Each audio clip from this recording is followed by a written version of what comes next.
The executioner doesn't hold an axe. He holds a pair of red-hot iron pincers. In the field outside Munich, the crowd of 10,000 falls silent. They know this will not be a swift death. On the scaffold, a woman named Anna Pappenheimer kneels, her body already broken from days of torture. Her final agony is being forced to see her 2 adult sons chained to nearby posts. Watch what comes next. The executioner reaches for her chest. The pincers close. The sound that rips through the silence isn't a scream, but something worse. The sound of a soul realizing that mercy has completely abandoned this world. This was never about justice. It was a public spectacle of cruelty, a warning written in scorched flesh to terrorize a nation. This level of orchestrated cruelty doesn't just happen. It has to be built, piece by agonizing piece. To understand how one ordinary family, the Pappenheimers, could become the centerpiece of Germany's most infamous witch trial, we must uncover the political conspiracy that demanded not just their deaths, but their absolute obliteration. Before we delve into our story, we invite you to subscribe to the channel. It is the surest way to join us for every future exploration into the forgotten corners of the past. The story of the Pappenheimer family begins with the dead. In the small Bavarian town where Anna grew up, her father was the man everyone needed. But nobody wanted to see. He was the gravedigger, the one who handled corpses, who touched death with his bare hands. In a world where superstition ran deeper than faith, this made him and his entire family permanently unclean. Picture young Anna, maybe 6 or 7 years old, walking through the market square. The other children scatter as if she carries the plague. Mothers pull their little ones close, whispering prayers of protection. The baker refuses to hand her bread directly, instead dropping it onto the counter and stepping back. This is what it means to be born into shadow, to be marked from birth as something less than human. Here's the thing about social isolation. It creates its own gravity. The outcasts find each other, and that's exactly what happened when Anna met Paulus. He was another pariah, another soul marked by his father's profession. His family cleaned sewers, handled waste, did the jobs that kept society functioning, but for which society despised them. Their marriage wasn't just love, though by all accounts, genuine affection existed between them. It was survival. 2 people who understood what it meant to be permanently outside, permanently other. When they stood before the priest, when they made their vows, they were creating more than a union. They were building a fortress of 2 against a world that had already rejected them. The early years brought children, first Simon, then little Gumpre, and finally the youngest, Michelle. With each birth, Anna and Paulus must have felt that mix of joy and dread that comes with bringing new life into a hostile world. These weren't just their children. These were more souls born into the shadow, more lives that would carry the stain of their parents' untouchable status. And this is where the tragedy really begins to take shape. Being poor in Bavaria at the turn of the 17th century was dangerous enough. The 30 Years' War was brewing. Religious tensions crackled through every town and village. Fear hung in the air like smoke. But being poor and ritually unclean, being the family that everyone already associated with death and filth, that combination would prove catastrophic. The Pappenheimers tried to build a life. Paulus took whatever work he could find, fixing things, hauling loads, anything that didn't require social acceptance. Anna raised the children, teaching them to keep their heads down, to be invisible, to survive. They moved frequently, always on the margins, always one step ahead of complete destitution. But isolation breeds suspicion when you're already seen as tainted. Every misfortune in the community starts to be attributed to them. A cow dies unexpectedly. People remember that the gravedigger's daughter walked past that field. A well runs dry. Someone recalls seeing Paulus near it the week before. These weren't accusations yet, just whispers, glances, the slow accumulation of unease that would eventually crystallize into something monstrous. The family scraped by for years this way, existing in the spaces between legitimate society. They lived in ramshackle quarters on the edges of towns, in the areas where nobody else wanted to be. They were Bavaria's invisible people, necessary but despised, human but not quite human enough. And here's what makes their story so heartbreaking. They were just trying to live. In all the records, in all the accounts, there is no evidence of any wrongdoing beyond the crime of poverty and the misfortune of birth. They were a family like any other, with parents who loved their children and children who trusted their parents. They shared meals, told stories, faced hardships together. The social death sentence passed on them at birth. That should have been tragedy enough. It should have been their only burden. But in Bavaria in 1600, being an outcast wasn't just uncomfortable or limiting. It was about to become a death sentence in the most literal sense. The Pappenheimers couldn't know it yet, but their very existence had marked them as perfect victims for a horror beyond imagination. They were about to learn that in a world gripped by fear and superstition, being nobody meant you could be transformed into anybody's monster. Being shunned by society was one thing.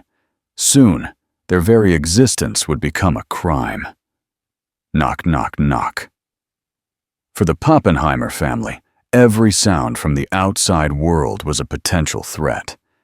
By 1590, Bavaria had made poverty itself illegal. The wandering poor, the beggars, the families without permanent residences, they weren't just unwanted anymore, they were criminals. And the Pappenheimers, forever moving from town to town in search of work and survival, fell squarely into this category. Imagine the constant tension. Every time Paulus left their temporary shelter to find day labor, every time Anna ventured out with the children to beg for food, they were committing a crime punishable by imprisonment, or worse. The sound of horses' hooves on cobblestones sent hearts racing.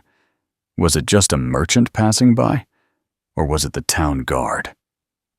Now you have to understand what desperation does to people. It makes them take risks that seem insane from the comfort of safety. One night, with the children crying from hunger, Paulus made a decision that would haunt the family forever. He heard about a job, steady work that paid actual wages. The catch? It was the worst job imaginable, cleaning privies. The waste handlers of Bavaria weren't just poor, they were the absolute bottom of society's ladder. They worked at night, moving through the darkness to empty the cesspits and privies of the townspeople. They literally handled human filth, and that filth clung to them in the minds of everyone they met. But it was work. It was survival. And this is where the family got their name, Pappenheimer. Not their real name, but a label, a brand that marked them as the lowest of the low. In some accounts, it came from the paper used in privies. In others, it was a corruption of a place name. But the origin doesn't matter as much as what it meant. You are filth. You handle filth. You are what you handle. Picture Anna's face when Paulus came home with the news. The relief at having steady income warring with the horror of what it meant. Their children would now carry this stigma too. Little Michelle, barely old enough to understand, would grow up as the son of the Pappenheimer, the shit handler, the night crawler, the thing that decent people didn't acknowledge in daylight. The job meant they could settle in one place, at least temporarily.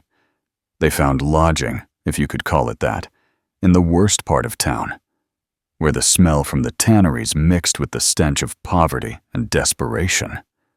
But even this stability was an illusion, because now they weren't just outcasts, they were visible outcasts.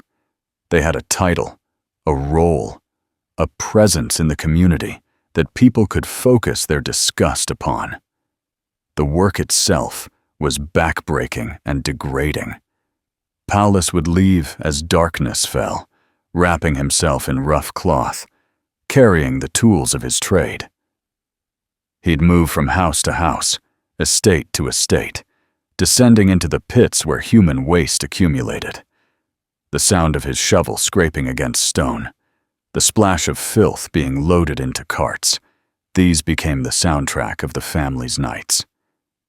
But here's what the historical records don't capture: the small moments of humanity in the midst of this degradation. Anna keeping the children quiet, so Paulus could sleep during the day. The family sharing their meager meals, finding joy in small things, a successful day of begging, a kind word from a stranger, the simple fact of being together. The children grew up marked by their father's profession. Other children threw stones, called them names that stung worse than any physical blow. Pappenheimer! Pappenheimer! The chant followed them everywhere. Simon, the eldest, learned to fight back. Gumpre became quiet, withdrawn. Little Michel clung to his mother's skirts, not understanding why the world seemed so cruel. And through it all, the fear remained, because being a legal waste handler was barely better than being an illegal beggar. One missed tax payment, one complaint from a citizen, one night where Paulus was too sick to work. Any of these could send them back to the roads, back to being criminals simply for existing. The family had traded one form of social death for another. They were now the official pariahs, the acknowledged untouchables. They had names, addresses, a place in the community. But that place was at the very bottom, in the darkness, handling the waste of their betters. They were now the official bogeymen of the town, working in the dark. They had no idea that a real monster was about to speak their name. It all started with a captured thief, a desperate man in a cell willing to say anything to save his own skin. The year was 1600, and in a Munich prison, a condemned criminal faced his interrogators. He had been caught red-handed, and execution loomed. But the authorities offered him a deal: give them information about other crimes, other criminals, and perhaps mercy might be found. The thief, whose name history barely records, began to talk and talk and talk. At first, his confessions were mundane. He named accomplices in robberies, pointed fingers at other thieves. But his interrogators wanted more. In an era where every misfortune was blamed on dark forces, they pressed him about witchcraft, about devil worship, about the murders of children that plagued parental nightmares. And that's when the thief spoke the name that would doom an entire family: Pappenheimer. The accusation he crafted was a masterpiece of grotesque invention. The Pappenheimers, he claimed, weren't just waste handlers. They were serial killers who stalked pregnant women, murdering them for their unborn children. And here's where the lie became so monstrous, it took on a life of its own. They used these unbaptized infants to create magical candles, candles that, when lit, would render anyone who carried them invisible. Candles made from the rendered fat of innocent babies. Think about the diabolical genius of this lie. It combined every parent's worst nightmare with the superstitions of the age. It took a family already associated with filth and darkness and transformed them into something out of a nightmare. The waste handlers who worked in the night became monsters who hunted in the night. The interrogators leaned forward. This was exactly what they wanted to hear, not because they necessarily believed it at first, but because it was so sensational, so horrifying, that it would justify anything they did next. The thief, sensing their interest, elaborated. The Pappenheimers had been doing this for years. Dozens of victims, maybe hundreds. They had a whole network of accomplices. They met with the devil himself. Now, you have to understand the psychology at work here. Bavaria in 1600 was a powder keg of religious tension and social anxiety. The Catholic Counter-Reformation was in full swing. Protestants and Catholics viewed each other with deep suspicion. Tales of witches and devil worshippers provided a common enemy, something everyone could unite against. And who better to fill that role than a family of outcasts that everyone already despised? The thief's confession spread through the authorities like wildfire. Here was the answer to every unexplained death, every missing person, every stillborn child. The Pappenheimers, of course. Those who handled the city's filth in darkness, who lived on the margins, who had always been somewhat less than human in the public eye. It made perfect, horrible sense. But here's the truly terrifying part. The accusation was so extreme, so detailed, so horrifying, that it created its own credibility. Surely no one would make up something so grotesque. Surely there must be some truth to it. The very monstrousness of the lie became its own proof. The authorities didn't investigate.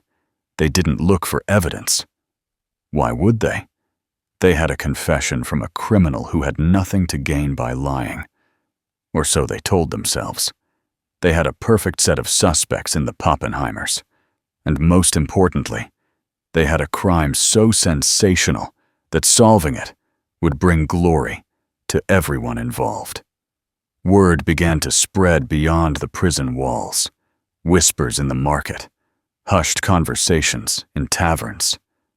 The story grew with each telling. The Pappenheimers weren't just killing pregnant women now. They were conducting satanic rituals. They weren't just making candles. They were selling them to an entire network of criminals and witches. The family that had been merely despised was transforming into something else entirely. Bavaria's greatest threat. And all the while, the Pappenheimer family continued their miserable existence, completely unaware that their names were being spoken in halls of power. Paulus still cleaned privies. Anna still struggled to feed her children. Simon, Gumpra, and little Michelle still faced the daily humiliations of their status. They had no idea that a condemned thief's desperate lie had just lit a fuse that would explode their world. The accusation was so monstrous it created its own reality, and unfortunately for the Pappenheimers, it had just reached the ears of the most powerful man in Bavaria. As the Pappenheimer family was dragged from a squalid tavern in chains, a world away, a man in an opulent palace was looking for an example. Duke Maximilian de Bavaria was a man with ambitions that stretched far beyond his borders. He wanted to be the champion of the Catholic Counter-Reformation, the defender of the faith, the ruler who would restore order to a chaotic world. But he had a problem. His subjects were restless, anxious, full of fears about witches and devils and the breakdown of social order. He needed something dramatic, something that would show his power and his piety in one decisive stroke. When the report about the Pappenheimers reached his desk, Maximilian must have seen it as a gift from God himself. Here was the perfect opportunity, a family of outcasts accused of the most heinous crimes imaginable. No powerful relatives to object, no social standing to complicate matters, just a group of human refuse who could be transformed into a lesson for all Bavaria. The arrest happened at dawn. Picture the scene. Paulus stumbling from the tavern where the family had taken shelter, still groggy from exhaustion after a night of work. The thunder of boots on cobblestones, soldiers in full armor, far more than necessary for arresting a family of beggars. The children's screams as they were dragged from their mother's arms. Anna fought them. Of course she did. The historical records note that she had to be subdued, that she cursed and spat and clawed like a wild animal. But what mother wouldn't, seeing armed men seizing her children? Little Michelle, only 10 years old, clung to her skirts until a soldier pried him away. Gumpre tried to run, but was caught within steps. Simon, the eldest, stood frozen, perhaps understanding better than the others that resistance was futile. The neighbors watched from windows and doorways. Some crossed themselves, others turned away, but nobody intervened. Who would dare? And more to the point, who would risk themselves for the Pappenheimers? They were arrested not as people, but as symbols, and everyone understood that instinctively. Meanwhile, in his palace, Maximilian was already planning the show trial. This wouldn't be some quiet affair in a local court. This would be a spectacle, a demonstration of divine justice that would echo across Europe. He personally ordered that the best interrogators be brought in, that no expense be spared in extracting confessions. The guilt of the accused was never in question.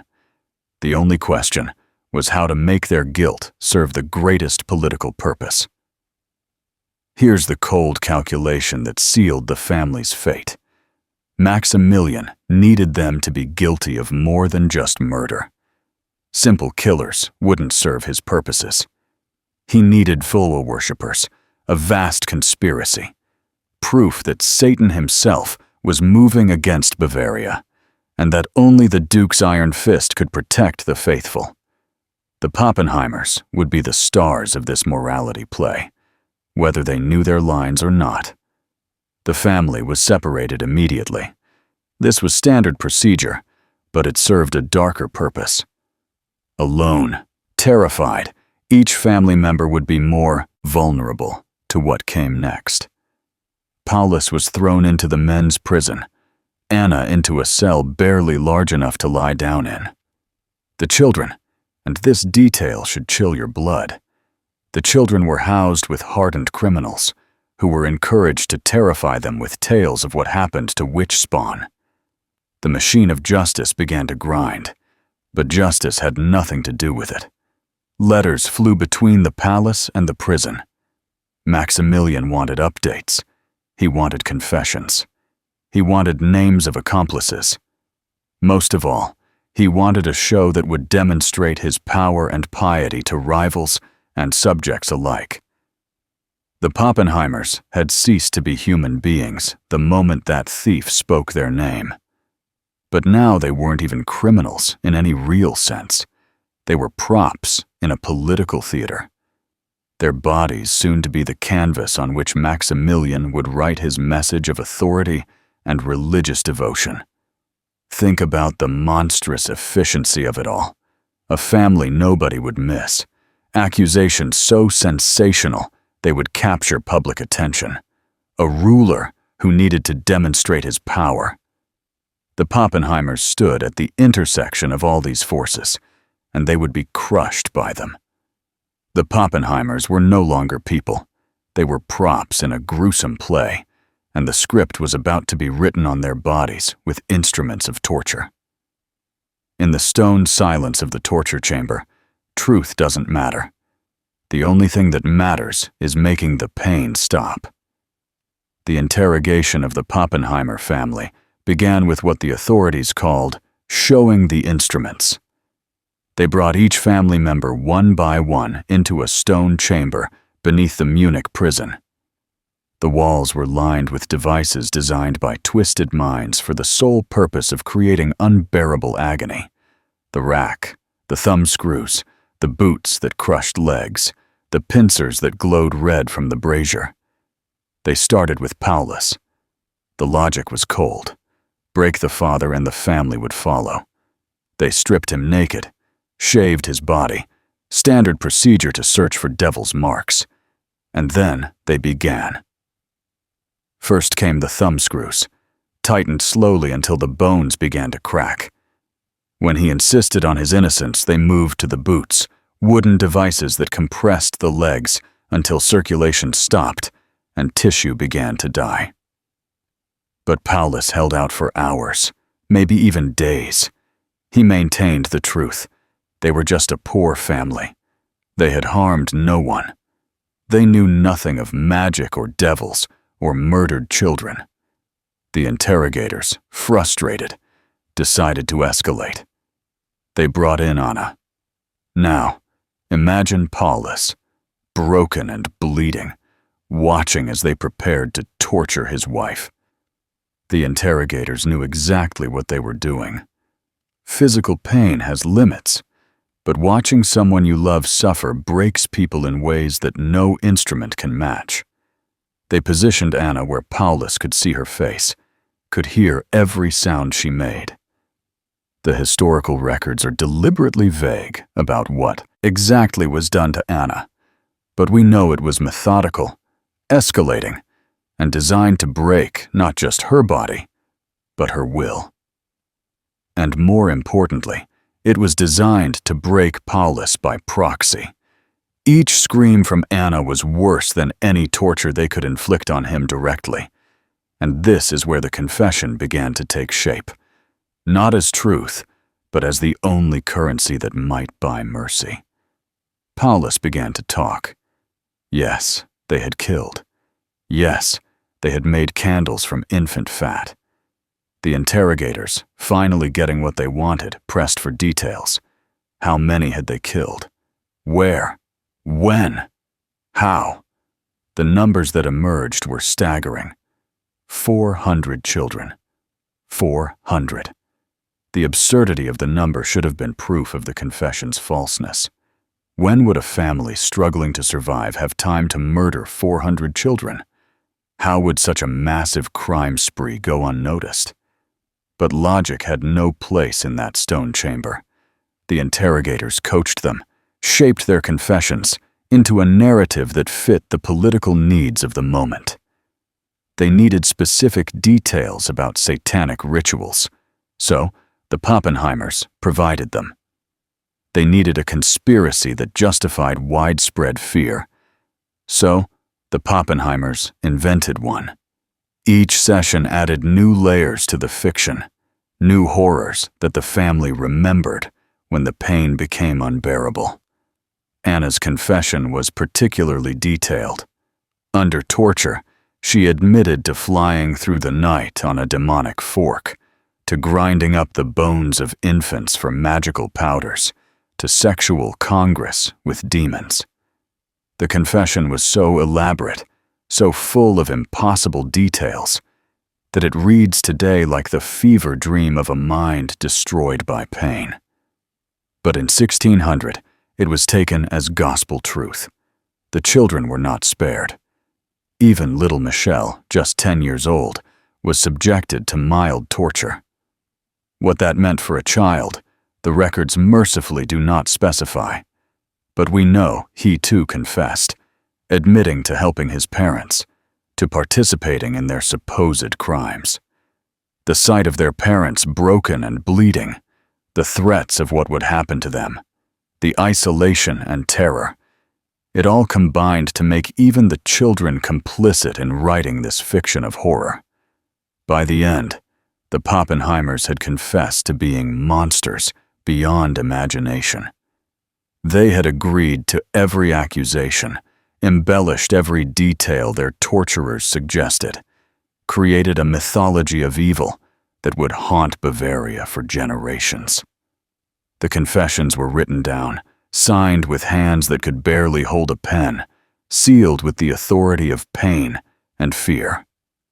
The interrogators had what they wanted, a complete narrative of diabolical crime that justified everything that would come next. The Pappenheimers had been transformed from a poor family into the authors of their own destruction, their agony translated into the fiction that would kill them. They had confessed to being monsters. But the machine wasn't finished with them yet. Now it demanded they feed it more victims.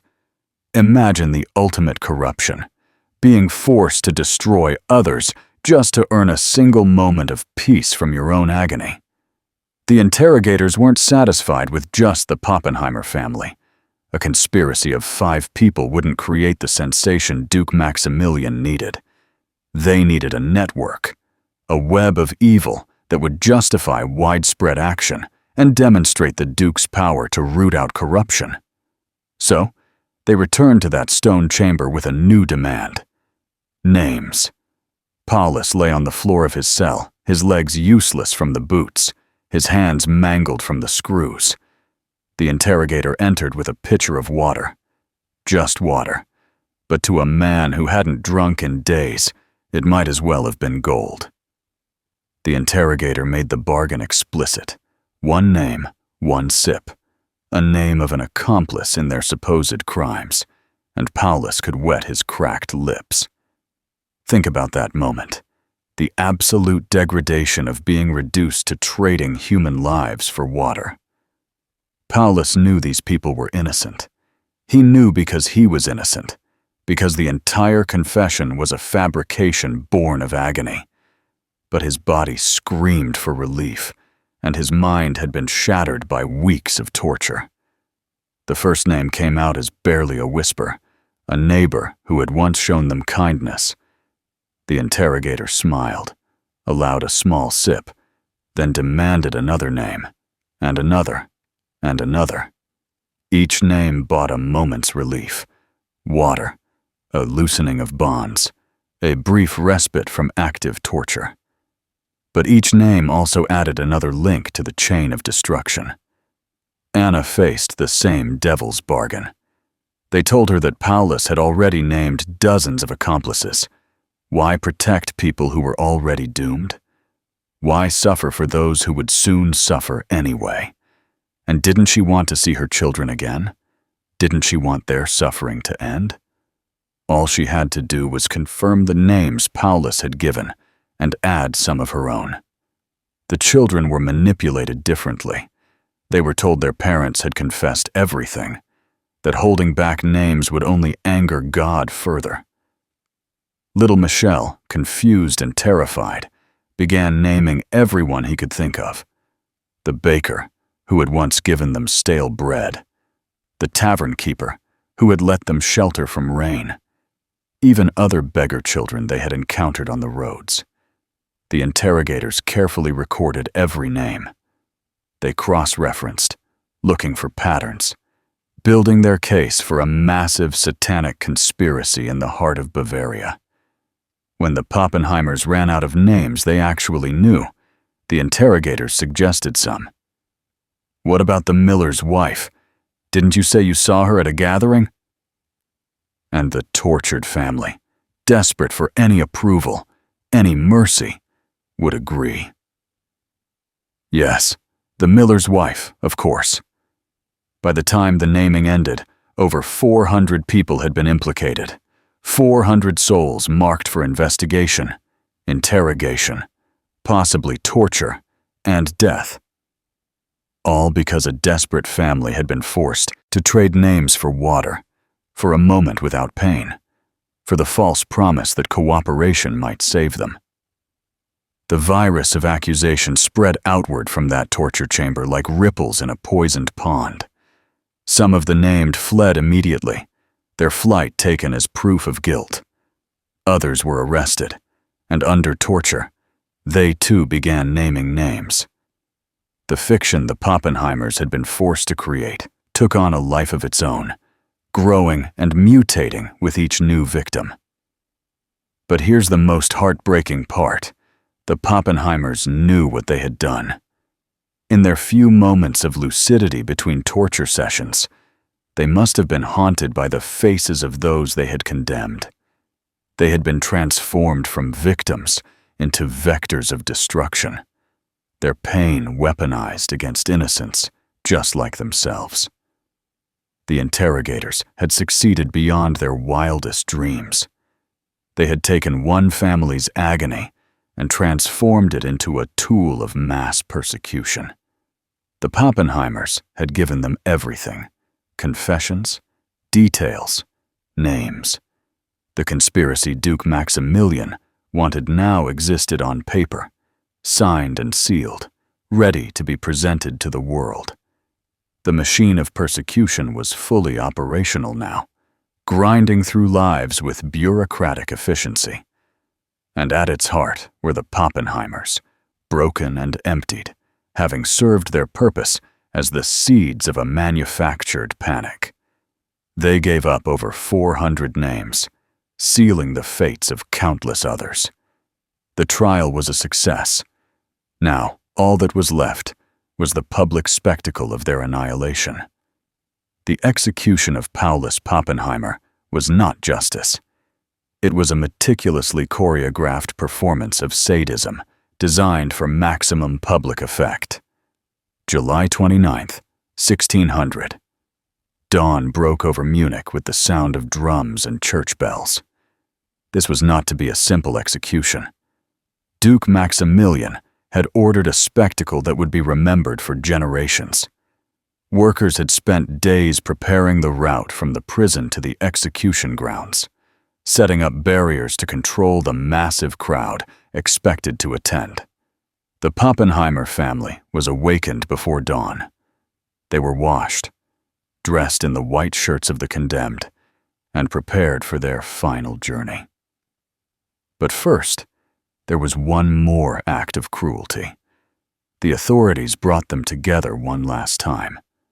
Paulus, Anna, their adult son Simon, and the younger boys, Gumpre and Michel. They were allowed to see each other, to say goodbye, knowing that within hours they would die in front of tens of thousands. The procession began at 6 o'clock in the morning. Paulus was placed in a cart, his broken legs unable to support him. But this wasn't mercy. It was practicality. They needed him conscious and aware for what was to come. Anna and Simon walked, chains clanking with each step. The younger boys were carried by guards, their small bodies overwhelmed by the situation. Along the 2-mile route, the executioner's assistants had set up stations. At each one, a new torture was inflicted on Paulus as the crowd watched. First came the pincers, heated until they glowed red, tearing chunks of flesh from his arms and chest. The smell of burning meat filled the air. Paulus screamed, but the procession never stopped. This was theater, and the show must go on. At the second station, they tore at his legs with the pincers. At the third, his back. Each wound was calculated to cause maximum pain without killing him. The executioner was a professional. He knew exactly how much the human body could endure. Between stations, priests walked alongside the cart, urging Paulus to repent, to embrace God before his death. The irony was lost on no one. They were torturing him in the name of the same God they demanded he embrace. The crowd's reaction was mixed. Some cheered each new torture, caught up in the bloodlust of the moment. Others watched in horrified silence, perhaps recognizing that this could be them, their families, if they ever fell afoul of the authorities. Children were held up on shoulders to see better, to learn what happened to those who consorted with the devil. Anna was forced to watch it all. This too was calculated. Her torture was psychological. Seeing her husband systematically destroyed, while knowing her own fate would be no better. Simon stood beside her, and the records note that he tried to comfort his mother, even as he faced his own death. The younger boys were kept slightly apart, but close enough to hear everything, to understand what was happening to their father. When they finally reached the execution ground, Paulus was more dead than alive. But the performance wasn't over. He was tied to a wheel, his broken body displayed for all to see. In a normal execution by breaking wheel, the condemned would receive a mercy blow to end their suffering quickly. But Paulus was denied even this small grace. He was left to die slowly, each breath a struggle, each moment an agony. The symbolism was clear. This man was so evil, so far beyond redemption, that he deserved no mercy. The crowd was meant to see and remember that Duke Maximilian's justice was absolute, that those who threatened the social and spiritual order would face suffering beyond imagination. As Paulus lingered on the wheel, gasping and moaning, the executioner prepared for the next act. Anna was brought forward, her eyes locked on her dying husband. The stakes were ready. The fires were lit. But first, there would be one more performance, one more calculated cruelty, designed to burn itself into the memory of every witness. The execution of the Pappenheimer family was entering its final act, and the worst horrors were yet to come. Everything until now had been prologue. What happened next would ensure that the name Pappenheimer would echo through history as a synonym for judicial murder. Paulus was dead. The crowd roared, and then the executioner turned his gaze toward Anna. What he did next was designed to shatter the very soul of her family.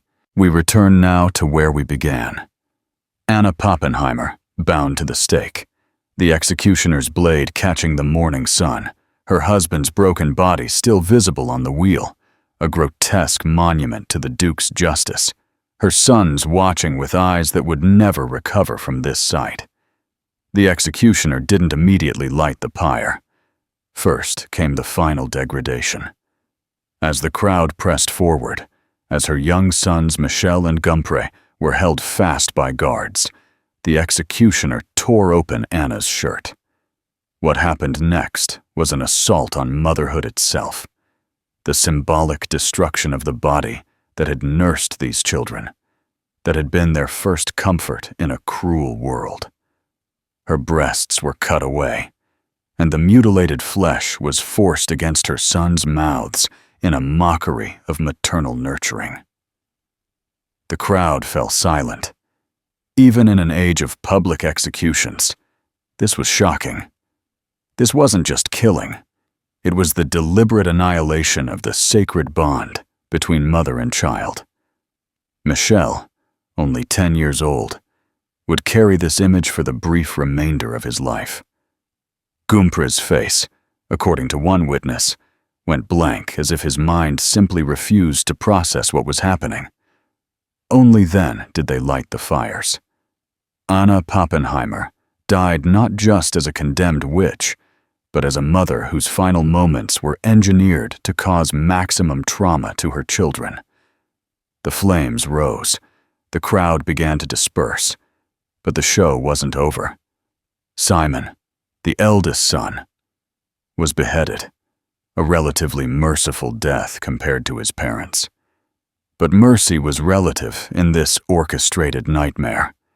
He died knowing his parents had been tortured to death, knowing his young brothers would follow, knowing that their family name would forever be synonymous with evil.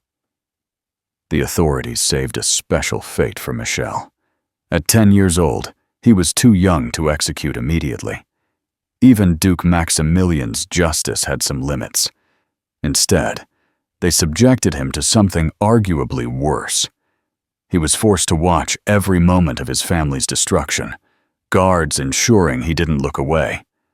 Officials carefully recorded his reactions, noting them down for posterity. After the executions, Michel was placed in the custody of Jesuits who would attempt to save his soul. He was rebaptized, given a new name, told daily that his parents were monsters who deserved their fate. For 3 months, this child lived in a purgatory of religious indoctrination and trauma. But the authorities had always intended to complete their destruction of the Pappenheimer line. On November 26, 1600, Michel was strangled and burned. A 10-year-old boy murdered by the state for the crime of being born to the wrong family. Gumpre met the same fate, though the records are less clear about exactly when. The Pappenheimer case sent ripples of fear throughout Bavaria. The 400 names extracted under torture led to dozens more arrests, more torture, more executions. Entire families fled rather than risk accusation. The social fabric of communities tore as neighbors wondered who might name them under torture. Duke Maximilian got what he wanted. He was celebrated as a defender of the faith, a ruler strong enough to root out evil. The Pappenheimer executions became legendary, cited as proof of the danger of witchcraft and the need for harsh measures. But here's what we must remember. The Pappenheimers were innocent. They were a poor family, guilty of nothing more than existing on the margins of society. Their true crime was being powerless when power needed victims. Their story isn't about witchcraft or justice.